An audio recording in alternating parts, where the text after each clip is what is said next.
And it is pleasing to see that a good number of our people are observing these measures, and they wear their masks, wash their hands, and sanitize them as well. South Africans are called upon to remain vigilant and protect themselves and those around them. Our economy was already in a precarious state prior to this pandemic, with low growth and rising poverty and unemployment. This situation has been made much worse due to the impact of the coronavirus pandemic. We now need to take decisive steps to rebuild and transform our economy.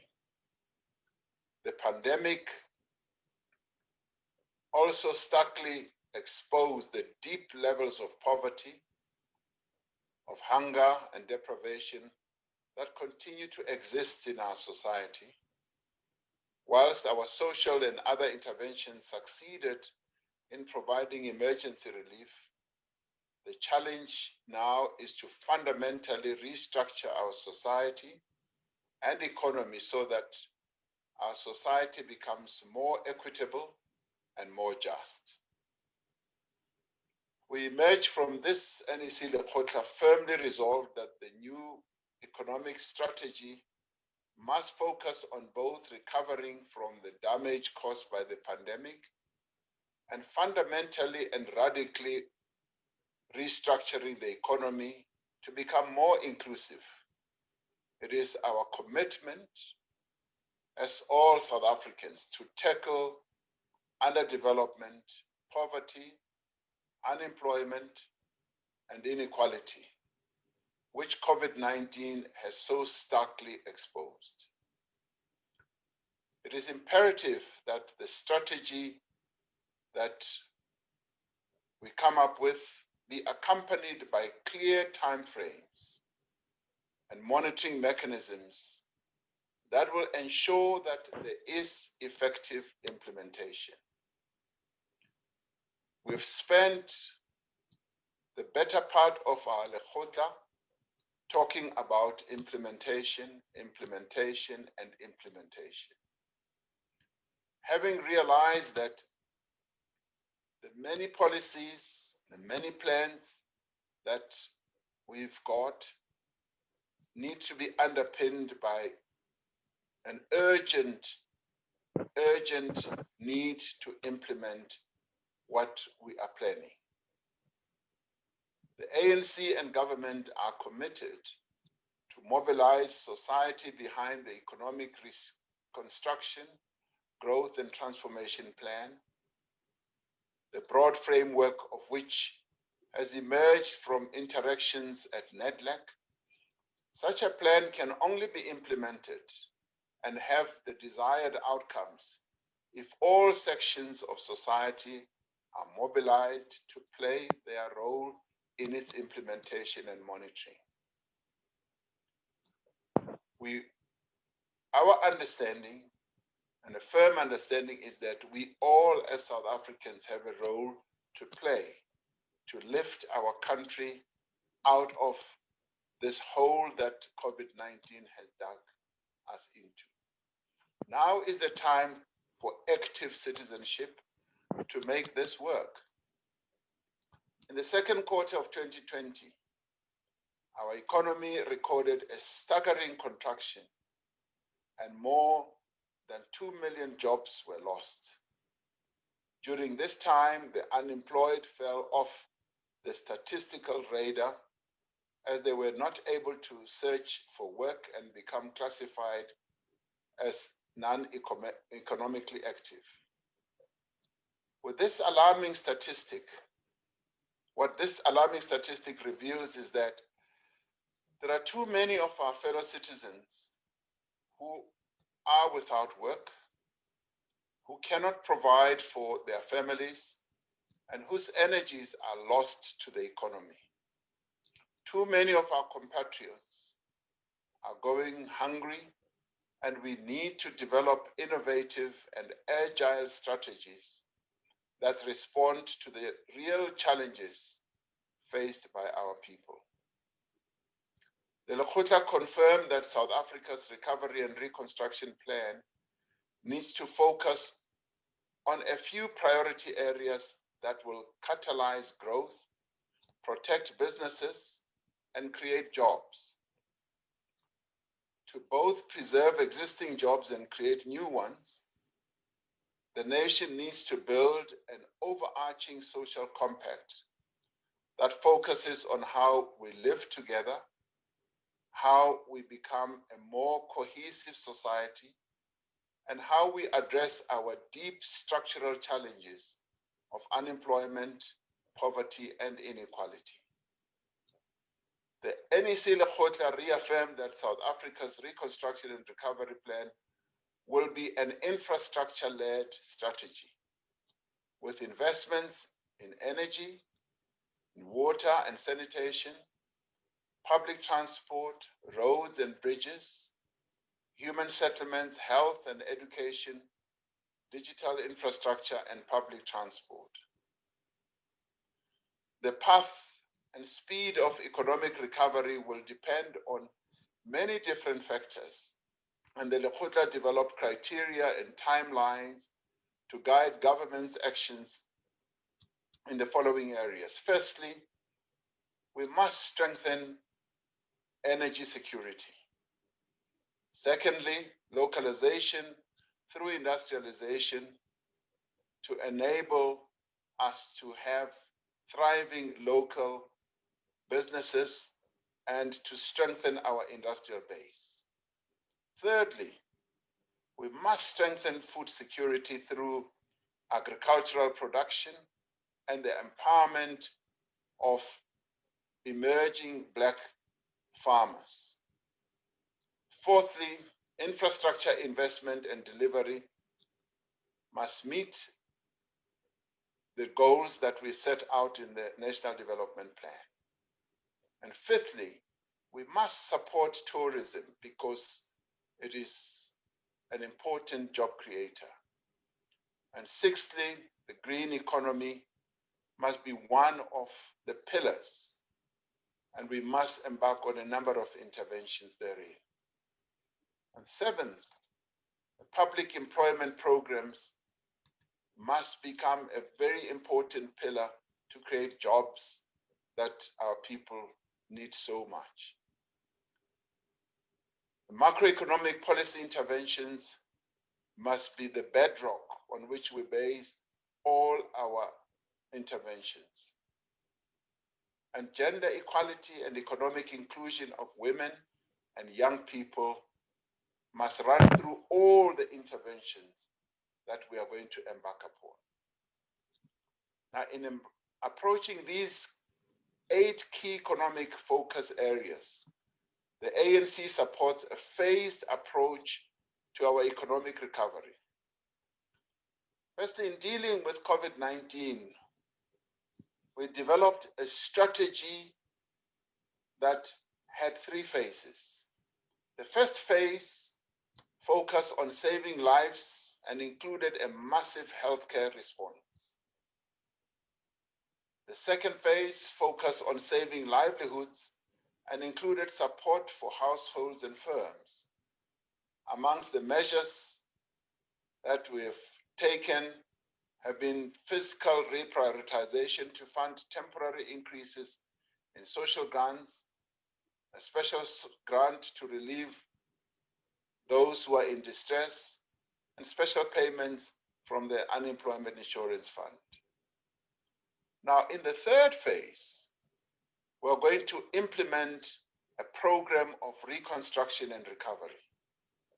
The ANC will guide the work of government, working with social partners to generate higher rates of economic growth, investment, and job creation. Our aim is to radically transform our society, as I said, to make it truly non-racial, non-sexist, and economically more inclusive. Our reconstruction and recovery will be infrastructure-led, as I indicated. Key initiatives in this phase will focus on the energy sector, reform, and energy security. And some of these interventions are already underway. Large-scale infrastructure investment in water and sanitation will be rolled out, will focus on rail, ports, roads, and bridges. Human settlements, health and education and skills development will be part of the package of interventions that we want to implement. The digital infrastructure and public transport will also be the backbone of what needs to be done. This program will be inclusive, as it will focus on local employment and will seek to overcome patterns of economic marginalization as it transforms the structure of our economy.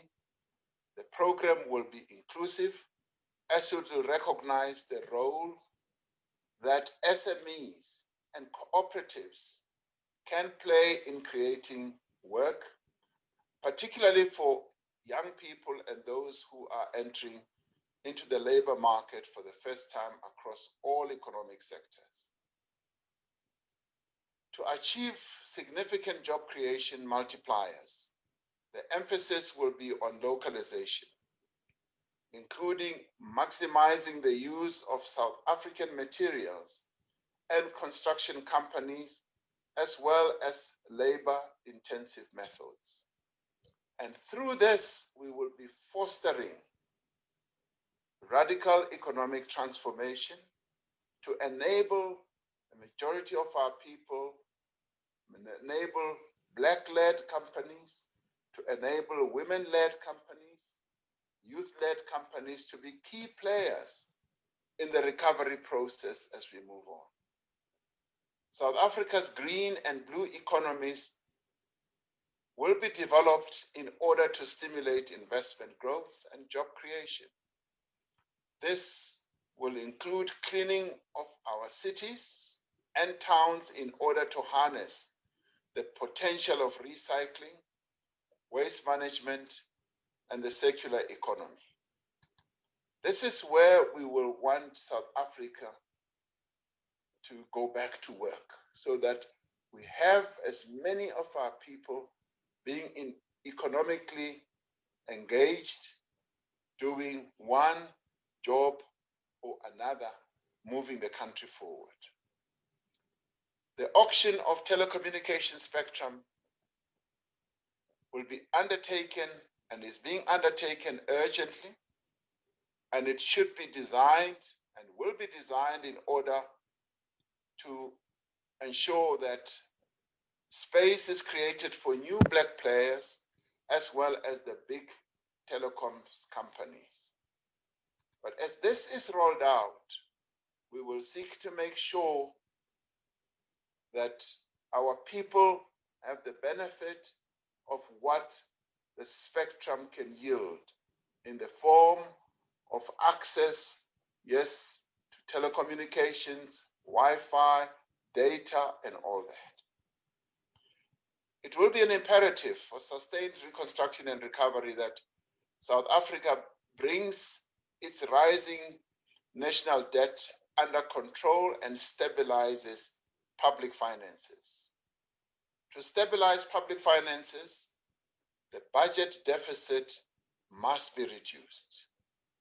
Borrowing costs must be managed, and there must be pro-growth reforms, such as large scale off-budget investment in the energy sector, and a continuation of pro-investment reforms in a range of productive sectors, including telecoms, mining, agriculture, manufacturing, and tourism. State capacity must be strengthened, among others, to accelerate infrastructure investments and project management skills in a variety of areas of government activity in the public sector to improve project specification and design, but more importantly, to provide good services to our people. Alternative funding models are required, including PPPs and build, operate, and transfer models, BOT, to mobilize private sector resources and financing for infrastructure should be made more certain and attractive for pension fund trustees. Consideration should also be given to establishing project bonds and green infrastructure bonds to mobilize finance for expanded infrastructure investment. In other words, we will need to package our infrastructure build programs in a way as to be able to attract investors, and we will set up instruments that will enable investors to invest in a much more confident manner. Key to all programs, whether public procurement, land reform, localization, and infrastructure development, must be the deliberate inclusion of women and youth, as well as small, medium enterprises, cooperatives, and the informal sector. Small businesses globally play a critical role in job creation, in diversification, and in bringing more people into the economy. But small businesses are also excellent in generating innovation, new ideas, bringing new products to market, and just unleashing creativity. This is what we want to promote. Cooperatives, in the context of a mixed and inclusive economy, will also contribute towards community, worker, and other sectorial participation in the ownership and management of the economy. Their inclusion and development are a critical part of our economic recovery and reconstruction. The Lekgotla affirmed the role of a capable, ethical, developmental state in implementing the economic reconstruction, growth, and transformation plan. In particular, the ability of the state to plan and to implement in a coherent and integrated manner across the three spheres of government. These plans must find expression at local level through the district development model in both urban and rural areas. The Lekgotla welcomed progress with introducing the district development model to promote seamless integration of national, provincial, and local government as integral to the successful implementation of our economic reconstruction plan. To address backlogs in municipal infrastructure building and maintenance, as well as to support urban and rural renewal, a significant portion of the proposed infrastructure build program should be directed towards municipalities, in addition to own revenue and fiscal transfers. DFI, finance, and private sector investment should also be mobilized to improve rural and urban municipal infrastructure. Rural roads and water services should be upgraded with a bias towards the use of local labor and labor-intensive methods. Attention should also be paid to the revitalization of inner cities and townships, including a model for concessionally funding title holders to upgrade backyard rentals and adding more revenue-generating commercial developments. The developmental state must forge innovative partnerships between the state, labor, business, and other sectors of civil society. The Lekgotla commended progress in the efforts to forge a social compact amongst these partners around the economic reconstruction plan at the NEC level. These broad areas of agreement should also find expression in all economic sectors and levels of society, especially at the local level. The Lekgotla urged government to accelerate the implementation of a single public service. It also emphasized the need for all spheres of government to mobilize and implement e-government systems, including the use of digital systems to create transparent supply chain management processes. On peace and security, for economic transformation and human security, the Lekgotla acknowledged that the current levels of crime in our country, the gender-based violence and the corruption, are adding a huge and unnecessary cost to the social and economic fabric of our society. In addition, corruption undermines public confidence, displaces local and foreign investment in key sectors of the economy, and causes doubt on critical initiatives of both government and the private sector.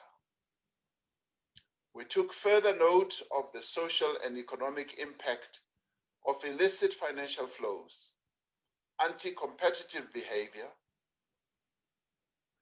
protection rackets, racketeering and destruction of public infrastructure.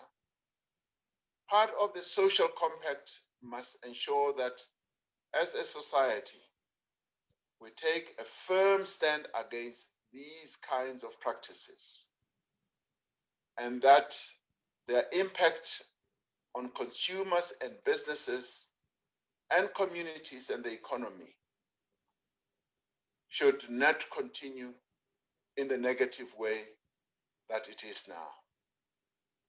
The work that is being done by law enforcement agencies at the moment is commendable, and we reaffirm that we must leave no stone unturned in dealing with crime and corruption.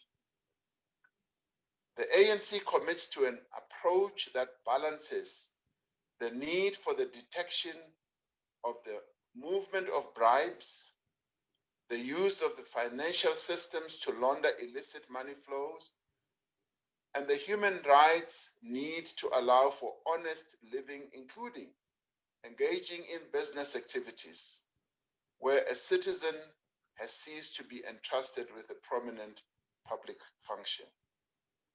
In this regard, the Lekgotla reaffirmed the position of the ANC and the government that employees of the state should not conduct business with government. At the same time, further consultations will be held amongst the alliance partners and in the legislatures across the political spectrum to find the most appropriate approach to the issue of other politically exposed persons conducting business with the state. On the issue of gender equality and a non-sexist society that we seek to build, the Lekgotla reaffirmed the ANC's commitment to a non-sexist South Africa, and as part of a progressive global humanity, to achieve generation equality in our lifetime. The Lekgotla agreed on the following priority actions towards the achievement of the goal of gender equality. Firstly, the mainstreaming gender in all national, provincial, district, and local programs, and educating all sectors of society on the approach to gender mainstreaming, including gender budgeting and reporting. Secondly, gender justice and the economic and financial inclusion of women as key to the ERRP, including such mechanisms as the 40% set aside for women in public procurement, legal remedies to close the gender pay gap, women's participation in key economic sectors, access to assets such as land, and women's financial inclusion and empowerment as well. also highlights South Africa's role, along with Mexico, as a global champion of the South for the achievement of generation equality. Mobilization and support for SMMEs, also cooperatives and the informal sector businesses at local levels, and a key part of the district development model. The pandemic of gender-based violence requires a multifaceted approach as set out in the National Strategic Plan on Gender-Based Violence and Femicide, which must become a critical tool in the struggle against patriarchy and sexism. We emphasize that we must deal with gender-based violence and femicide as a societal problem and involve stakeholders beyond the criminal justice system. The ANC campaign to involve men and boys in the fight against gender-based violence and femicide must be broadened to involve as many partners as possible. The challenge we now face in the immediate and medium term can only be addressed if we all work together, hence the need to build a national social compact. Those countries that have led themselves out of economic malaise and lack of growth have been those countries that have built strong social compacts. In our case, we believe that the social compact must involve social partners through the NEC structure or institution. Specifically, we must also engage women and youth in national dialogues, and we must also decentralize our engagements to sectoral, district, and community levels so that we can build compacts at that level as well across the country. To drive the process of social compacting and mobilization, we need an ANC that is united, that is focused on the tasks at hand, and with a strong active presence at community levels and all sectors of society. Strengthening and renewing the ANC therefore remains an absolute priority and a precondition for the deployment of capable cadres as public representatives and in the state. The ANC commits to ensuring effective gender mainstreaming in all aspects of the economic reconstruction and recovery plan through the participation and mobilization of women at all levels. We must all work together to build social cohesion at community level, supporting families, children, the elderly, and people living with disabilities, young people, as well as other groups facing discrimination in our society. And if we can do this, our recovery efforts that are going to be encompassed in the plan that will soon be announced will indeed take us much further.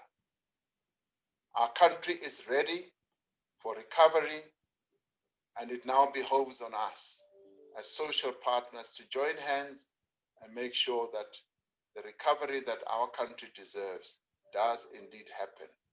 And lastly, all this will happen if we focus our attention on implementation, implementation, and implementation. That is now going to be the order of doing things so that we can meet the needs of our people. I thank you. Yeah, thank you, President. That is the end of our Lekgotla. Drive safe, go home, don't drink and drive. Thank you very much. That's the end of the meeting.